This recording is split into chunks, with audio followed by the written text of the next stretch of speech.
wabarakatuh. Perkenalkan, saya Gina Roturjana dengan NIM 24103132202023 dari kelas C. Nah, pada video ini saya akan menjelaskan hasil analisis data transaksi penjualan menggunakan Microsoft Excel. Nah, data yang digunakan itu merupakan data transaksi penjualan harian yang disimulasikan dari minimarket Gmart dengan jumlah lebih dari 100 transaksi dalam satu periode. Nah, analisis ini bertujuan untuk menggambarkan kondisi penjualan melalui analisis deskriptif serta memprediksi tren penjualan periode berikutnya menggunakan analisis prediktif berupa regresi linear sederhana. Untuk proses analisis yang dilakukan itu dengan memanfaatkan pivot table untuk mengolah dan meringkas data, lalu dilanjutkan dengan visualisasi grafik dan perhitungan regresi linear. Nah, selanjutnya di sini saya akan menjelaskan tahapan analisis secara bertahap mulai dari pengolahan data, analisis deskriptif sampai analisis prediktif dan interpretasi hasilnya. Oke, untuk langkah yang pertama kita menghitung total penjualan dari setiap transaksi terlebih dahulu. Nah, di sini saya sudah menyiapkan tabel untuk total penjualannya. Oke, kita pilih total penjualan. Nah, untuk mendapatkan total penjualan ini kita bisa menggunakan rumus yaitu jumlah terjual dikali dengan harga satuannya. Nah, di sini jumlah terjualnya ada 2, lalu harga satuannya itu ada 20.000, maka menghasilkan 40.000. Nah, ini tinggal kita tarik saja sampai ke bawah sampai transaksi terakhir. Nah, semua transaksi sudah terisi. Lalu di tahap selanjutnya kita melakukan analisis deskriptif untuk mengetahui produk yang paling banyak terjual itu menggunakan pivot table. Nah, itu caranya kita klik sini lalu kita Ctrl A, lalu kita pilih menu insert, terus kita pilih pivot table, lalu kita pilih new worksheet.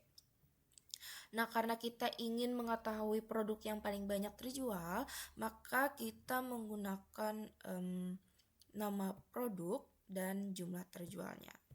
Nah, di raw itu ada produk, lalu di value itu ada jumlah terjualnya. Nah, ini bisa kita ubah aja ya, namanya jadi produk, terus ini jumlah terjual.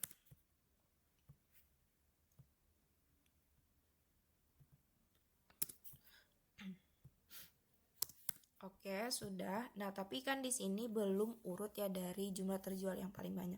Nah, untuk mengetahui itu kita bisa klik ini, terus kita pilih more short option, terus di scanning Z to A, lalu kita pilih jumlah terjualnya. Oke, nah di sini sudah terurut ya dari jumlah terjual yang paling banyak sampai yang paling sedikit. Nah, untuk lebih memudahkan kita melihatnya, kita juga bisa pakai menggunakan line chart. Nah, berdasarkan hasil dari pivot table dan grafik yang disajikan, maka diketahui bahwa produk snack kentang itu memiliki penjualan tertinggi dibandingkan dengan produk lainnya, yaitu sebesar 610 unit. Nah, hal ini menunjukkan bahwa snack kentang itu merupakan produk yang paling banyak diminati oleh konsumen selama periode analisis. Nah, setelah kita mengetahui produk yang paling banyak terjual, tahap selanjutnya kita melakukan rekapitulasi total penjualan berdasarkan periode waktu untuk melihat perkembangan penjualan dari bulan ke bulan. Nah, untuk itu sebentar, sebelum itu saya ingin mengubah nama ini dulu. Jadi analisis deskriptif. Oke, tadi caranya itu tetap sama ya. Untuk mengetahui rekapitulasi total penjualan itu kita blok lagi data penjualan harian Gmart-nya seluruhnya, kita Ctrl A, terus kita pilih insert, terus kita pilih pivot table, terus kita juga pilih new worksheet. Nah, karena kita ingin mengetahui rekapitulasi total penjualan setiap bulannya, maka kita pilih tanggal dan total penjualannya. Oke, di raw ada tanggal, di value ada jumlah terjualnya. Oke, ini kita ubah juga untuk bulan. Terus ini total penjualan.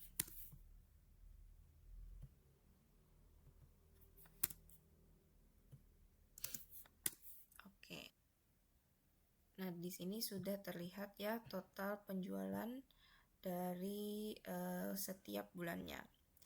Lalu untuk mempermudah hasil analisis kita bisa menggunakan ini line chart.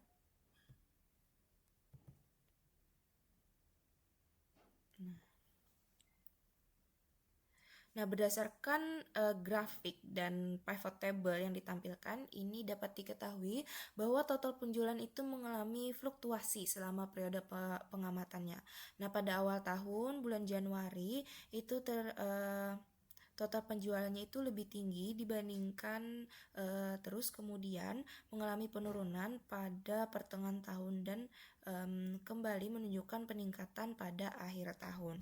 Nah, pola ini menunjukkan bahwa penjualan itu tidak bersifat konstan dan dipengaruhi oleh faktor waktu serta kemungkinan adanya faktor musiman. Nah, setelah kita melihat perkembangan dan pola penjualan, maka selanjutnya kita akan melakukan ke analisis prediktif dengan menggunakan regresi linear untuk memprediksi penjualan pada periode berikutnya. Oke, sebentar kita ubah lagi ini. Kita rename dulu. Rekapitulasi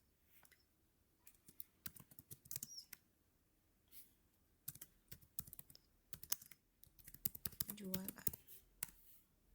Oke, sudah. Nah, selanjutnya kita menggunakan regresi linear untuk memprediksi penjualan periode berikutnya tadi. Kita ingin menggunakan regresi linear untuk memprediksi penjualan berikutnya. Nah, untuk memprediksi nilai penjualan pada periode berikutnya itu kita harus menyiapkan data time series-nya. Nah, untuk data time series-nya itu kita menggunakan nomor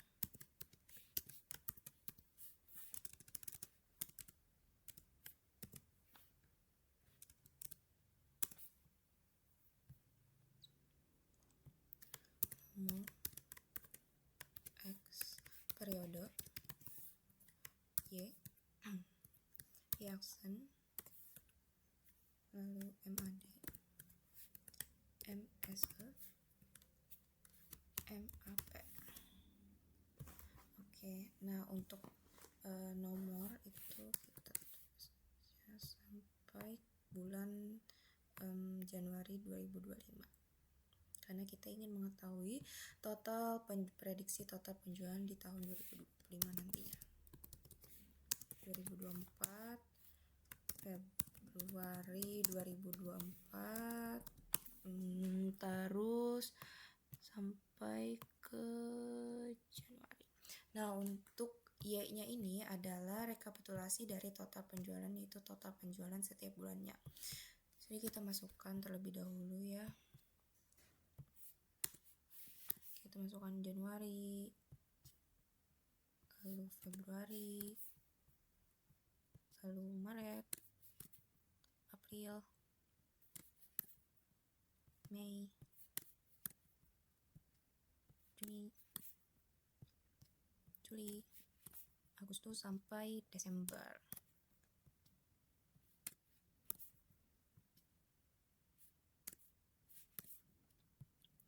November, Desember. Nah, selanjutnya untuk menghitung Y-aksen ini kita perlu melakukan analisis regresi linear terlebih dahulu. Nah, untuk melakukan itu kita pilih data di sini, terus kita pilih data analisis, lalu kita pilih regression ya. Ini. Nah, untuk input Y range-nya itu dipakai seluruh data Y.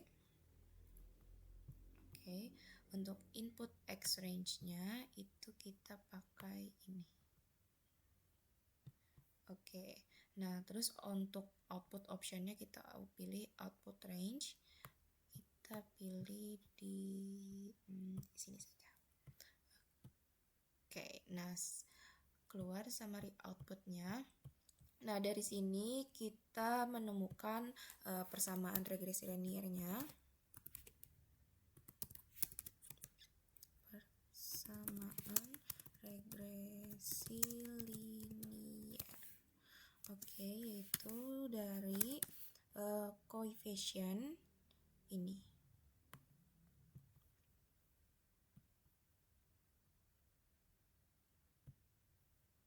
Nah, bisa kita lihat persamaan regresi liniernya itu sebesar 13,296152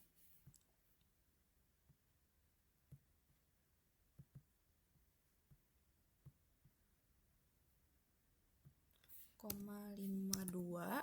Lalu karena di sini ada hasilnya minus, maka dikurang 621.395,1049 X. Nah, untuk persamaan regresi liniernya yaitu ini. Lalu kita menghitung nilai prediksi Y-aksennya. Nah, untuk menghitung nilai prediksi aksennya itu kita bisa menggunakan rumus, yaitu ini. Kita pilih yang koefisien intercept ditambah dengan X variabel satunya. Lalu dikalikan dengan nilai X periodenya. Ini lalu dikalikan X periodenya.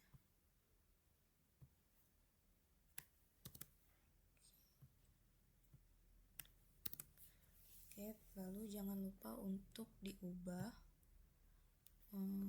dengan mengklik Fn sama F4. F4. Oke, enter. Nah, kita tarik juga sampai ke bawah. Oke, untuk mempermudah penglihatan kita bisa ubah ini menjadi accounting aja. Oke, untuk lalu kita lanjut ke MAD itu dengan rumus absolut terus pilih nilai aktual atau data sebenarnya yaitu Y, terus dikurangkan dengan nilai prediksi data peramalannya.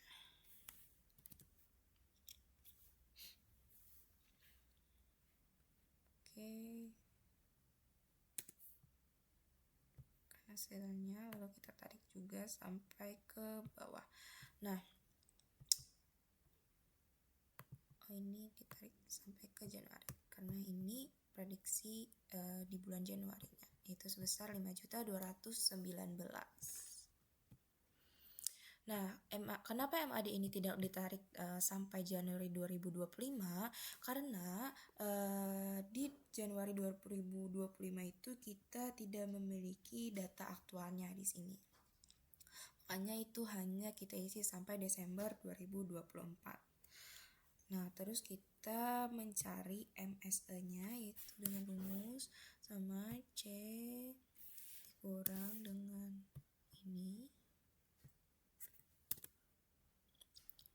Tapi dipangkatkan 2.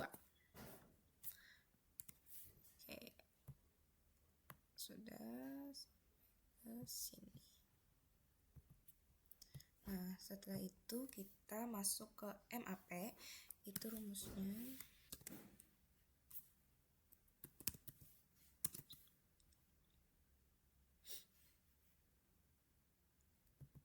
juga total penjualan dikurang dengan total peramalannya. Total peramalannya dibagi dengan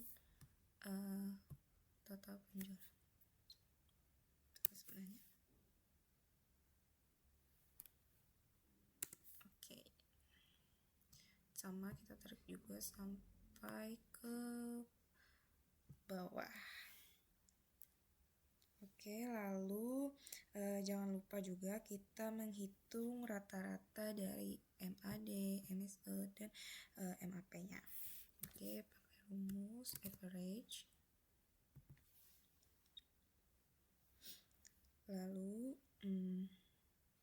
tarik ini. Ini kita juga tarik ya. Nah, ini kita kalikan dengan 100 karena ini adalah persentase. Lalu setelah itu, sudah dapat. Nah, dapat dilihat ya, perkiraan atau prediksi data penjualan dari bulan Januari itu sebesar 5.218.015 rupiah,15. Lalu untuk MAD-nya itu 1.199.655 rupiah,79. Lalu untuk MSA-nya yaitu 2.234.380.770,01. Nah, lalu untuk MAP-nya itu 13,32%.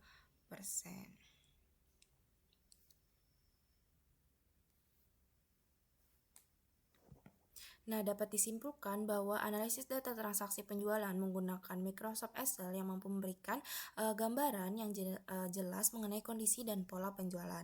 Melalui analisis deskriptif dengan bantuan pivot table dapat diketahui produk yang paling banyak diminati oleh konsumen serta perkembangan total penjualan dari waktu ke waktu.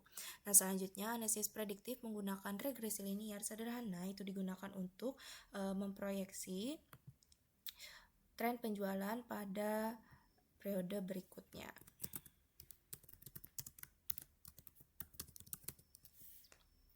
Menunjukkan bahwa pengolahan data transaksi menggunakan pivot table dan regresi linear sederhana itu dapat membantu memahami pola penjualan serta memprediksi tren penjualan ke depan. Oke, terima kasih telah menonton videonya. Sekian dari saya. Wassalamualaikum warahmatullahi wabarakatuh.